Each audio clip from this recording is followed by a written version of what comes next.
Hey friends, happy Thursday, the 28th of November. Thursday, the last week of Ordinary Time, obviously Thanksgiving Day here in these United States of America. Nice to be with you. I'm Father Bill Hill. I'm parish priest in Rock Springs, Wyoming. And it's nice to take a moment and share with you a reflection on the daily readings. The readings are linked below. Click the link, read the readings, then turn off the screen. Spend some time with God before you move on to other things.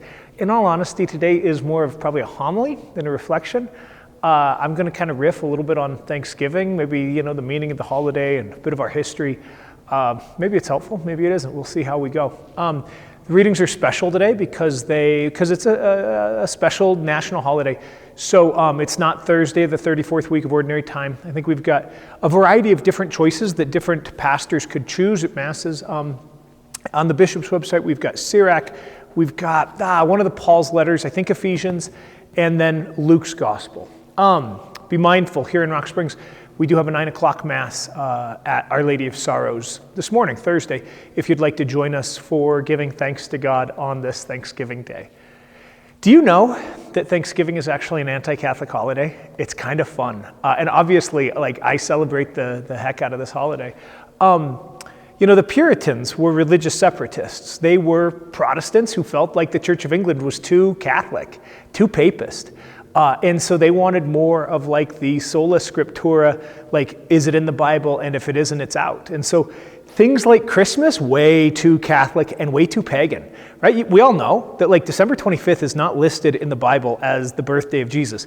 Christians in Rome chose it on that day to go head-to-head with a Roman solar festival in the early part of the 300s, which I frankly love, that the Christians were our light of the world is going to go head-to-head with your light of the world, and we are going to kick your butt. But again, that's not in the Bible. Likewise, trees, wreaths, saints, these are things that our Protestant brothers and sisters have objected to. And Puritans, religious separatists, fled, the Church of England and England itself in order to have a modicum of religious liberty and freedom. They invented this feast day, Thanksgiving, as an alternative to not celebrate Christmas. Do you know that in the colonies, at least 2 of them, it was illegal to close your shop on Christmas Day? You could be fined by the government for closing your shop. Do you know that in some American cities, I think even into the 1700s, there were occasional riots on the 25th of December, not outside Catholic churches because we were hardly here, but outside Episcopalian churches or Anglican churches, and outside of Lutheran churches. I discovered this stuff in an article by a religion professor or a comparative religion professor at the University of Wyoming. I'll do my best to find it and to link it down below.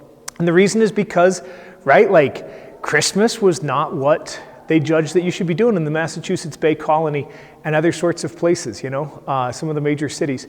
It's really fun, right? To just think about, everybody that's Christian celebrates Christmas these days, which is kind of a fun little thing, but also those of us who are papists, those of us who are Catholics, we celebrate Thanksgiving today. The other thing that I think is really fun about this holiday is how we all celebrate it the same way, right?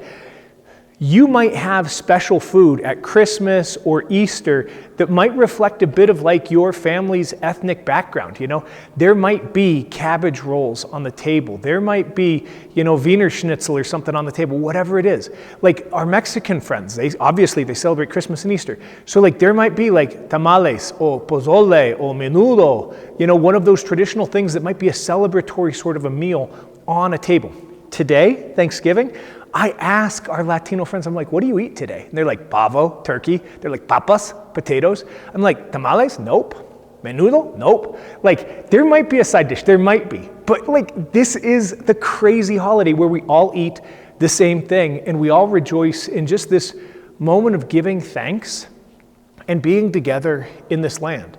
And obviously, we also know that this is a tortured and tumultuous and chaotic history as well, with a lot of pain and suffering that comes with it, indeed. Just kind of thinking about our American Catholic ancestors and the ways that, the Catholics were looked at with scorn and disdain. The Irish, no Irish need apply here, and the way that the Irish were looked down upon. And then later on, German immigrants, Italian immigrants, Eastern European immigrants, folks coming from the Catholic countries always were undesirable. This is the reason why we as Catholics in the United States built the largest parish-based education system, Catholic school network, that the world has ever seen. And Who knows what the future holds? We'll ever see?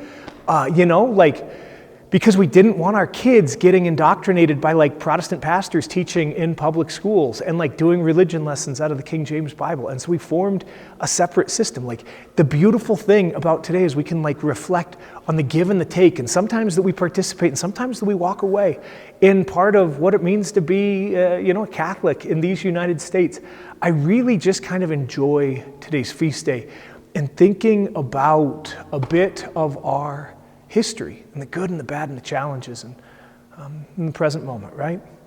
Can we sit in that contemplative stance, allowing God to be God of all the universe, God of all time, all space? This is what we celebrated this last Sunday on Christ the King. And we might have a meal with people that we don't agree with, people that we struggle with, people that push absolutely every single one of our buttons. And we wonder, why on earth are you sitting around this table with me? There might be food that we don't particularly like, or customs or traditions. We always want to pay attention to ourselves and make the decision sometimes that there are other calls in our lives that we need to attend to. But to be thankful, to be able to give thanks. And the readings point to that, right? First reading, book of Sirach, speaking of God who has given every good gift, the Father of all blessings. Paul's letter, speaking about receiving every spiritual blessing in the heavens and being grateful for that. Luke's gospel, the story of the healing of the 10 lepers.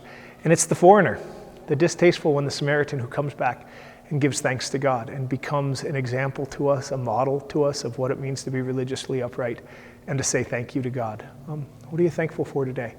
Let's be mindful that the word of what we do here every Sunday and every time that we gather at this table, Eucharist, coming from the Greek word to give thanks, the night that he was betrayed, the night that he was sold for silver and betrayed with a kiss, Jesus took bread and he gave thanks, took wine and he gave thanks. What are you thankful for today? Make sure that you say that gratefully to the Lord, and then, like Jesus instructs us in Matthew's gospel, freely you have received, now freely give.